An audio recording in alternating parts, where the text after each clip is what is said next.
नमस्कार दोस्तों, सैनवल classes for Uttarakhand में आप सभी का हार्दिक स्वागत है। दोस्तों, आज हम उत्तराखंड के इतिहास से जो हमारी सीरीज चल रही है उसी क्रम को आगे बढ़ाते हैं और आज हम बात करने वाले हैं कुषाणोत्तर काल के बारे में, यानी पोस्ट कुषाण पीरियड। इससे पहले पिछली वीडियो में हमने कुषाणों के काल के बारे में, उत्तराखंड में कुषाणकालीन उत्तराखंड के बारे में बात की थी। तो आइए उसी क्रम को आगे बढ़ाते हैं और आज बात करते हैं कुषाणोत्तर काल के, यानी जब कुषाण सत्ता का उत्तराखंड में पतन हो गया तो उसके बाद उत्तराखंड की क्या क्या परिस्थितियाँ थी, यहाँ पे कौन कौन से प्रमुख रूप से राजवंश हैं और यहाँ से हमें क्या क्या जानकारी मिलती है कि इस टाइम पीरियड में कि उत्तराखंड की परिस्थितियाँ कैसी थी। तो इसमें सबसे पहले हम देखते हैं कि कुषाण सत्ता के पतन के बाद मध्य हिमालय के जो इतिहास है, इसके बीच का जो टाइम पीरियड है, यानी जो कुषाण सत्ता के पतन के बाद का जो समय है, तो उसकी जानकारी सबसे पहले हमें कहाँ कहाँ से और किन किन स्रोतों से मिलती है। अगर इनकी बात की जाए तो इसमें सबसे पहले है मुद्राएं, यानी इसके बाद जो मुद्राएं प्राप्त होती हैं, यानी जितने भी राजवंश इस टाइम पीरियड में थे तो उनसे रिलेटेड जो मुद्राएं प्राप्त होती है, उनसे इस कुषाण सत्ता के बाद की परिस्थितियां उत्तराखंड में कौन कौन से प्रमुख राजवंश हैं उनसे पता चलता है। और दूसरा है अभिलेख। कुछ जो कुषाण सत्ता के पतन के बाद जो कुछ अभिलेख जारी किए गए थे जिनमें इस टाइम पीरियड के बारे में जानकारी दी गई है, और इसके अलावा कुछ साहित्यिक ग्रंथ भी है जिनमें थोड़ा बहुत इस काल के बारे में जानकारी मिलती है। तो आइए इसमें देखते हैं क्या क्या इसमें इंपॉर्टेंट चीज़ें हमारी परीक्षा के दृष्टि से क्या क्या इंपॉर्टेंट होने वाला है और कौन कौन से प्रमुख राजवंश थे जो कुषाण सत्ता के पतन के बाद नए सिरे से उभरे, जिनको एक मौका मिला कि दोबारा से अपनी सत्ता स्थापित करने का। तो इसमें देखते हैं हम कौन कौन से प्रमुख राजवंश थे।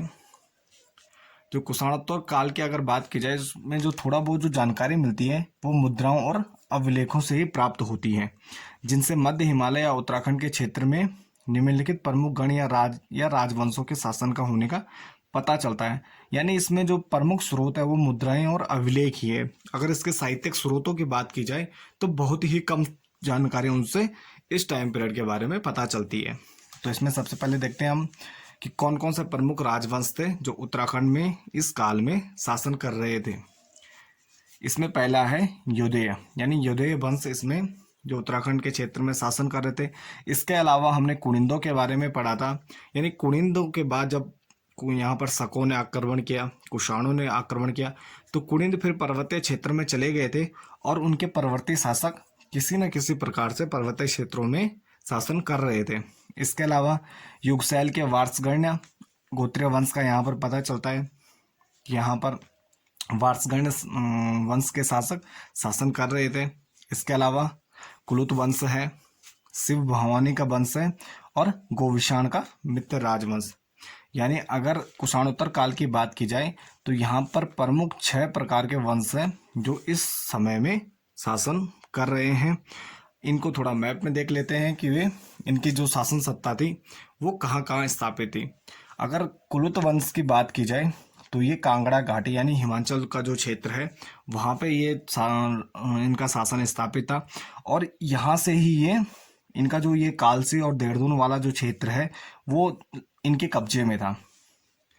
यानी जब ये इनका कांगड़ा जो कुलुत वंश है यहाँ पे इनका उत्कर्ष का काल था, तो इनका जो क्षेत्र था ये देहरादून वाला जो एरिया है वो इनके शासन में। और मोस्टली जो यहाँ पे जो हिमाचल प्रदेश में जितने भी प्रमुख राजवंश होते हैं, तो जो ये कालसी और देहरादून का यानी पश्चिमी भाग है उत्तराखंड का, तो वो लगभग इन्हीं के कब्जे में रहता था। इसके अलावा यहाँ पर शिव भवानी का वंश है, यमुना तट पर इसकी जानकारी मिलती है कि शिव भवानी का वंश यहाँ पर स्थापित है, यमुना के तट के आसपास यानी उत्तराखंड के पश्चिमी क्षेत्र में स्थापित था। इसके अलावा युगसैल का वार्षगण्य वंश, ये भी देहरादून के पश्चिम यानी कालसी के आसपास वाले एरिया में स्थापित था। इसके अलावा जो पर्वतीय कुनिंद हैं वो जौनसार बाबर के क्षेत्र में और ऊपर पर्वतीय क्षेत्रों में यानी मध्य हिमालय में पर्वतीय कुनिंद शासन कर रहे थे। इसके अलावा योदेय वंश है, योदेय ये लगभग सारे पश्चिमी क्षेत्र में है। और इनके अलावा एक जानकारी और मिलती है कि जो मित्र राजवंश नाम का एक वंश था वो गोविषाण, यानी काशीपुर का पुराना नाम है गोविषाण, तो गोविषाण वाले क्षेत्र में मित्र राजवंश नाम का एक वंश था जो वहां पर अपनी शासन सत्ता स्थापित किए हुए था। तो ये कुछ प्रमुख राजवंश हैं उत्तराखंड के कुषाणोत्तर काल में। तो आइए इनके बारे में थोड़ा विस्तार से चर्चा करते हैं, इनसे रिलेटेड क्या क्या इंपॉर्टेंट चीज़ें हैं जो हमारे एग्जाम की दृष्टि से इंपॉर्टेंट है। इसमें सबसे पहला वंश है हमारा युदेय वंश। युदेय वंश एक आयुधजीवी जाति थी। यहाँ पर आयुधजीवी का मतलब होता है जिनका मुख्य पेशा युद्ध करना ही रहता है, मतलब उनका मुख्य पेशा युद्ध था, और जब युद्ध नहीं होता था तब वो उसकी तैयारी में लगे रहते थे। और जिनका साम्राज्य मध्य हिमालय के पश्चिमी भाग यानी उत्तराखंड का जो पश्चिमी क्षेत्र है, देहरादून वाला क्षेत्र है, उसमें इनका शासन सत्ता स्थापित थी। इन्होंने कुषाणों को कुचलने में महत्वपूर्ण भूमिका निभाई, जिसमें कुनिंदों व अर्जुनयनों ने इनकी सहायता की थी। अगर कुषाणों को यहाँ से भगाने की बात की जाए तो कुषाण सत्ता को यहाँ से विस्थापित करने का जो महत्वपूर्ण भूमिका थी तो वो योधेय वंश ने निभाई थी। तो जिसमें इसमें कुनिंदों और अर्जुनयनों यानी जो और आयुजीवी जातियां थी उन्होंने इसका साथ दिया था। यानी ये जो कुषाण थे वो बाहर से आए थे, तो जो यहाँ पे जो स्थानीय शक्तियां थी इन्होंने मिलकर इनको बाहर कर दिया और इसमें युद्धों ने महत्वपूर्ण भूमिका निभाई। अब इसमें देखते हैं कि युद्धोय वंश से संबंधित कुछ इंपॉर्टेंट फैक्ट। अगर इनके शासन की बात की जाए तो उत्तराखंड के पश्चिमी भाग में इनका शासन था, और इसकी जो जानकारी है कि इनका शासन उत्तराखंड के पश्चिमी क्षेत्र में था, तो इनके द्वारा चलाए गए द्वि व त्रिमुद्रा लेख वाले सिक्कों से पता चलता है। जो इनके सिक्के हैं उनमें किसी में 2 मुद्रा लेख हैं, किसी में 3 मुद्रा लेख हैं। तो जो 2 और 3 मुद्रा लेख वाले इन्होंने सिक्के चलाए थे उनसे इसकी जानकारी मिलती है कि उत्तराखंड के यानी मध्य हिमालय के पश्चिमी क्षेत्र में युद्धों का शासन था। और इनकी जो शासन व्यवस्था थी इनके सिक्कों से ही पता चलता है कि इनमें गण शासन का प्रचलन था, यानी कबीलाई टाइप में ये शासन करते थे। और इन्होंने अगर सत्ता समाप्त करने की बात की जाए तो इन्होंने इससे पहले जो कुषाण यहाँ पर इन्होंने परवर्ती कुनिंदों की बात की जाए तो इन्होंने इनकी शासन सत्ता हड़प ली थी, यानी जो कुनिंद थे उनकी शासन सत्ता हड़प कर मैदानी क्षेत्र पर इन्होंने कब्जा कर लिया था। तो युद्धों ने क्या किया कि इन कुषाणों को यहाँ से भगाने में महत्वपूर्ण भूमिका निभाई, जिसमें अर्जुनयनों और कुनिंदों ने इनका साथ दिया था। और इसके अलावा इनके अगर साम्राज्य विस्तार की हम बात करते हैं तो इनका साम्राज्य विस्तार अगर पूर्वी भाग की बात की जाए तो इसमें गढ़वाल का दक्षिणी भाग, पश्चिमी बात की जाए तो हिमाचल यानी जो भाई शिवालिक का क्षेत्र है वहां तक इनका शासन विस्तार था, और उत्तर में इनका मध्य हिमालय तक था, और नीचे की बात साउथ की बात दक्षिण की बात की जाए तो ये सहारनपुर यूपी तक इनका क्षेत्र विस्तृत है, यानी काफी बड़ा भूभाग इनके कब्जे में था। इसमें एक इम्पोर्टेंट फैक्ट है कि तीसरी व चौथी सदी में युद्धों ने सर्वाधिक साम्राज्य विस्तार किया, जिसमें उन्होंने एक संघीय ढांचे के अंतर्गत अपने आप को संगठित कर लिया था। प्रारंभ में भी एक छोटी स्थानीय शक्ति के रूप में शासन कर रही थी। जैसे यहाँ पर कुषाणों ने आक्रमण किया, कुषाणों की सत्ता स्थापित हुई, जैसे जैसे कुषाणों की सत्ता कमजोर पड़ने लगी तो युद्धों ने अपने सत्ता का विस्तार किया और इसमें उन्होंने एक संघीय ढांचे के अंतर्गत अपने आप को संगठित किया और यहाँ से कुषाणों को वापस भगा दिया। इसके बाद अगर युद्धोय मुद्राओं की बात की जाए तो इनकी मुद्राओं को अगर प्रकार के हिसाब से हम या समय के हिसाब से इनको 2 भागों में बांटते हैं, प्रारंभिक मुद्राएं और दूसरी द्वितीयक मुद्राएं। प्रारंभिक मुद्राएं द्वितीय शती ईस्वी पूर्व में जब ये लोग संगठित हो रहे थे, यानी इस टाइम पीरियड में ये कुषाणों, शकों और कुनिंदों के अधीन ही शासन कर रहे थे, ये स्वतंत्र रूप से शासक नहीं थे। तो उस टाइम पीरियड में जो इन्होंने मुद्राएं जारी की तो उनको प्रारंभिक मुद्राओं में रखा गया है। और दूसरी जब ये इन्होंने अपनी स्वतंत्र सत्ता स्थापित की और ये जो समय है ये कुषाणोत्तरकालीन है, यानी जब जो कुनिंद हैं वो भी पर्वतीय क्षेत्रों में सीमित हो गए, अर्जुनायन है या अन्य और जातियां हैं जब वो अपने क्षेत्रों में सीमित हो गई तो युद्धों ने अपने राज्य का विस्तार किया। और इसी क्रम में इन्होंने जो मुद्राएं जारी की तो बाद के टाइम पीरियड वाली जो मुद्राएं हैं उनको द्वितीयक मुद्राएं कहा जाता है। अब इसमें देखते हैं हम कि जो इनकी मुद्राएं हैं वह उत्तराखंड या मध्य हिमालय में कहाँ कहाँ से प्राप्त हुई हैं। तो अगर इसमें देखें हम तो ये कांगड़ा यानी हिमाचल प्रदेश, शिमला हिमाचल वाले क्षेत्र से, जौनसार बाबर, कालो डांडा पौड़ी के क्षेत्र से और सहारनपुर यूपी के क्षेत्र से। तो ये प्रमुख रूप से यहाँ से इनकी काफ़ी मुद्राएं हमें प्राप्त हुई हैं। और मैप में देखें तो ये यानी इसका जो पश्चिमी भाग है कांगड़ा सतलज के आसपास शिमला वाला क्षेत्र, यहाँ से इनकी मुद्राएं, जौनसार बाबर, और ये पौड़ी वाला क्षेत्र काला डांडा, और नीचे यहाँ पे यूपी का क्षेत्र है सहारनपुर में। तो लगभग इसी क्षेत्र में इनका राज्य विस्तार भी था जहाँ से इनकी मुद्राएं प्राप्त होती हैं। और इतिहासकार इसी आधार मुद्राओं के आधार पर ही इनके इतिहास का पता चलता है कि ये लोग लगभग इस क्षेत्र में शासन कर रहे थे।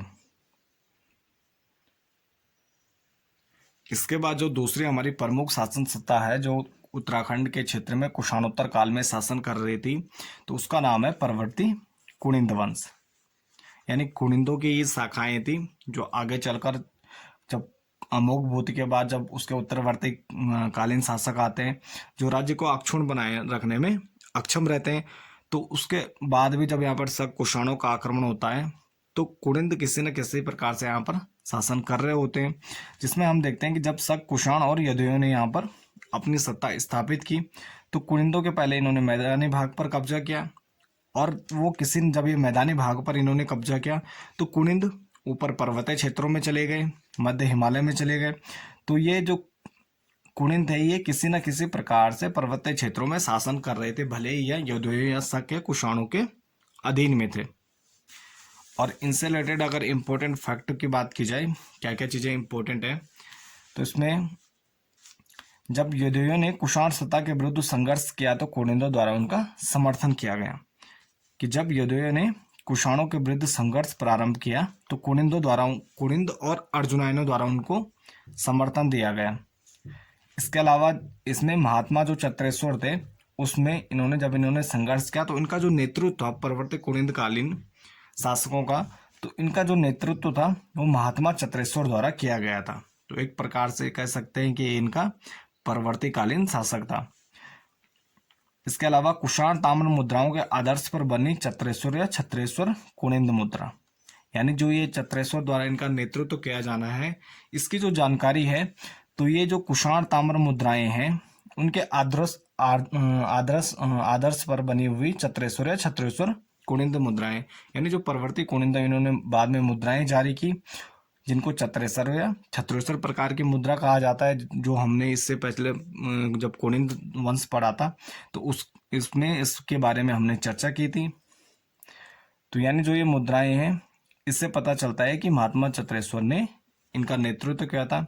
और जो इस मुद्रा में एक मुद्रा लेख है भगवता चत्रेश्वर महात्मना अंकित किया गया है, यानी इस मुद्राओं पर भगवत चत्रेश्वर महात्मना अंकित किया गया है।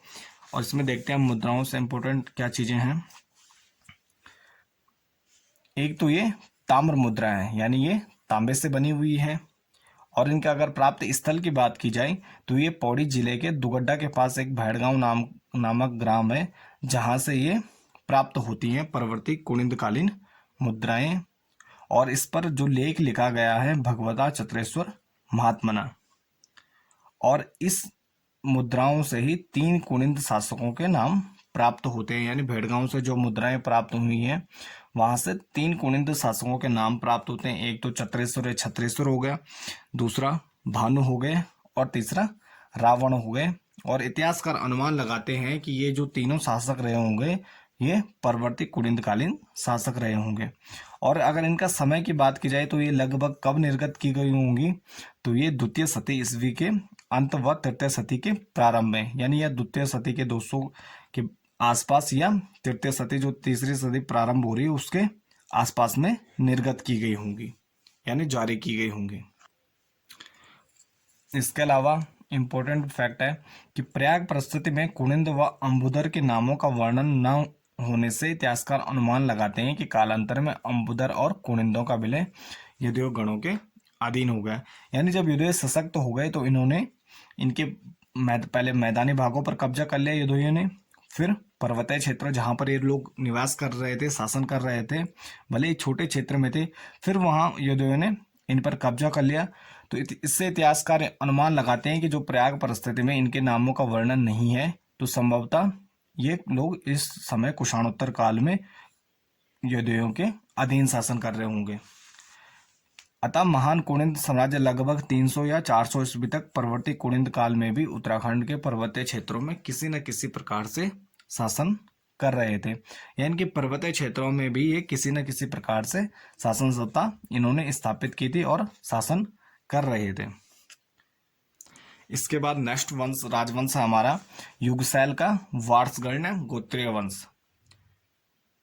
तो इस जो युगसैल का वार्षगण गोत्रीय वंश है, अगर इसकी जानकारी की बात की जाए, इसके वंश का पता कहाँ से चलता है, तो अश्वमेध वेदियों की अभिलेखित इष्टिकाओं से, जो बाढ़ वाला गांव देहरादून से हमें प्राप्त होती हैं, उनसे पता चलता है कि यह युगसैल का वार्षगण गोत्रीय वंश यहाँ पर शासन कर रहा था। जिसमें एक वाक्य लिखा गया है, निरपते वास गणस्य पौण सटस्य धीमता, यानी इस पर ये वाक्य लिखा गया है। और वासगण वंश का राजा सील वर्मन यानी 250 से 300 ईस्वी के आसपास इसका उल्लेख किया गया है। इस पर एक राजा का वर्णन मिलता है जिसका नाम सील वर्मन है। यानी कि सील वर्मन नामक शासक है जो युगसैल का वार्षगण गोत्रीय वंश में शासन कर रहा होता है।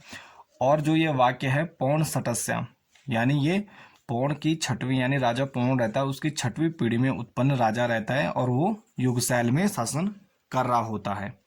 अब जो युगसैल है नामक जो ये क्षेत्र है, इसकी वास्तविकता स्थिति में मतभेद है विद्वानों में कि ये लगभग कहाँ या किन क्षेत्रों के आसपास या शासन, इनकी शासन सत्ता जो सील वर्मन था उसका शासन रहा होगा, यानी कि उसका जो राज्य क्षेत्र है वह कहाँ रहा होगा। तो इस पर दो प्रमुख मत देखने को मिलते हैं। जो ज्यादातर इतिहासकार हैं वो अंबाला राज्य का सरस्वती से यमुना तक का क्षेत्र, इसके बीच का जो सरस्वती नदी से यमुना तक के बीच का क्षेत्र है, वो इसे स्वीकार करते हैं कि लगभग इसका जो शासन रहा होगा वासगण राज्य का, वो इनके बीच रहा होगा। और दूसरा मत है जो दूसरे विद्वान स्वीकार करते हैं, वह देहरादून के कालसी यानी यमुना तटीय क्षेत्र को इनका शासन क्षेत्र बताते हैं। कि ये दो प्रमुख मत हैं, ये दोनों आपको ध्यान होने चाहिए। इसके अलावा अगर शासक की बात की जाए, यानी जो वार्षगण वंश के शासक सील वर्मन का पता चलता है कि सील वर्मन नामक शासक था, तो उसके संबंध में भी विद्वानों ने अलग अलग मत दिए हैं। क्योंकि एक तो इनके संबंध में चाहे साहित्यिक स्रोत हो या पुरातात्विक स्रोत हो, बहुत कम जानकारी हमें इनके बारे में पता होती है। तो इसलिए इतिहासकार जो जितने भी स्रोत हमें प्राप्त होते हैं उसके आधार पर ये अनुमान लगाते हैं। तो इसमें 3 प्रमुख इतिहासकार हैं जिन्होंने सील वर्मन नामक शासक के संबंध के बारे में बताया है कि ये किस वंश से संबंधित रहा होगा। तो इसमें जो सील वर्मन है, इसको एक जो श्री रामचंद्रन नामक इतिहासकार हैं, वो इसको एक यदुवीय शासक मानते हैं कि ये जो शासक था सील वर्मन नामक शासक था वो एक यदुवीय शासक था। और भारत में जो कुषाण शक्ति को समाप्त करने में इन्होंने महत्वपूर्ण भूमिका अदा की थी। यानी जो कुषाण सत्ता का पतन किया उसमें इन्होंने एक महत्वपूर्ण रोल प्ले किया था। तो ये श्री रामचंद्रन का कथन है। इसके बाद दूसरे हैं हरिदत्त वेदालंकार। ये कहते हैं कि कुषाण या शक जाति से संबंधित थे, यानी ये इनको यदुवंश से संबंधित न मानकर कुषाणों या शक जाति से संबंधित मानते हैं। और जो पौण सटस्य नामक वाक्य दिया गया है, वो कहते हैं कि जो पौण थे उससे इनकी पुष्टि होती है, क्योंकि जो कुषाण या शक थे वो लंबे समय तक जो इनका शासन यहाँ पर शासन करते हैं, तो वो क्या करते हैं, उनके नाम में भी परिवर्तन आ जाता है और वो यहाँ के मतलब भारतीय नामों के अकॉर्डिंग उनके नाम रखे जाते हैं। तो इससे पता चलता है कि जो सील वर्मन था वो कुषाण या शक जाति से ही संबंधित था। इसके अलावा राहुल शंकरतायन जी हैं जिन्होंने उत्तर भारत में कुषाणों के छिन्न भिन्न राज्य पर सील वर्मन द्वारा कुरु व पंचाल सहित समस्त पहाड़ में शासन किया गया। और इन्होंने बताया कि जो ये सील वर्मन नामक शासक था, इन्होंने जब कुषाण सत्ता यहाँ से छिन्न भिन्न हो गई तो उसके बाद इन्होंने कुरु व पंचाल सहित जो समस्त पहाड़ क्षेत्र था उस पर इन्होंने सील वर्मन नामक शासक ने शासन किया था। ये थे वार्षगण से संबंधित कुछ इंपॉर्टेंट फैक्ट। और इसके बाद हम नेक्स्ट वंश के बारे में देखते हैं। ये था शिव भवानी का वंश। तो इस वंश के बारे में ज़्यादा कुछ जानकारी प्राप्त नहीं होती है। ये जो अगर इसके जानकारी की बात की जाए तो जो इसकी थोड़ा बहुत जानकारी मिलती है वो अंबाड़ी शिलालेख से मिलती है, जो देहरादून में स्थित है। इसमें लिखा गया है कि अज्ञात वंश से राजा, इस राजा का नाम नहीं दिया गया है, और इसमें यमुना तट पर एक अश्वमेध यज्ञ करने की बात की गई है। यानी जो ये शासक था श्री भवानी, इसने यमुना तट पर एक अश्वमेध यज्ञ किया था। तो इतिहासकार अनुमान लगाते हैं कि संभवतः या इसके नाम से अनुमान लगाते हैं कि यह कुनिंद वंश से संबंधित रहा होगा। कि लगभग, कुछ कहा नहीं जा सकता कि जरूरी नहीं है कि ये कुनिंदों से ही संबंधित हो, लेकिन एक अनुमान के आधार पर से कुनिंदों से संबंधित किया जाता है। अगर इस अंबाड़ी शिलालेख की बात की जाए तो ये अब वर्तमान में अप्राप्य है, यानी ये वर्तमान में उपलब्ध नहीं है। इसके बाद अगर एक दूसरे प्रमुख फेमस राजवंश की बात की जाए जिसका नाम है कुलुत वंश, तो हिंद यूनानी यवन शक्ति यानी शक कुषाण के अवसान के बाद उत्तराखंड के पश्चिमी क्षेत्र यानी जो हिमाचल प्रदेश का क्षेत्र, कांगड़ा जनपद की कुल्लू घाटी, व्यास पर्वतीय घाटी में कुलुतों का स्वतंत्र राज्य था, जिसकी जानकारी हमें निम्न चीजों से पता चलती है या निम्न स्रोतों से पता चलती है। तो जो इनका शासन क्षेत्र था वो मुख्यतः कांगड़ा यानी हिमाचल प्रदेश के कांगड़ा जनपद के कुल्लू घाटी के आसपास था, और इनका स्वतंत्र राज्य था, जिसकी जानकारी हमें साहित्यिक और पुरातात्विक दोनों साक्ष्यों से पता चलती है। अगर साहित्यिक साक्ष्यों की बात की जाए तो वृहत संहिता से और मुद्रा राक्षस से, तो दो प्रमुख जो ग्रंथ हैं इनसे कुलित राजवंश के बारे में हमें जानकारी प्राप्त होती है। अगर पुरातात्विक साक्ष्यों की बात की जाए तो इनकी मुद्राओं से इसके बारे में जानकारी प्राप्त होती है। इसकी जो मुद्राएं हैं वो दो जगह से हमें प्राप्त हुई हैं। एक औदुंबर मुद्रा निखात से प्राप्त हुई है और दूसरी सिरकप यानी तक्षशिला से एक मुद्रा प्राप्त हुई है।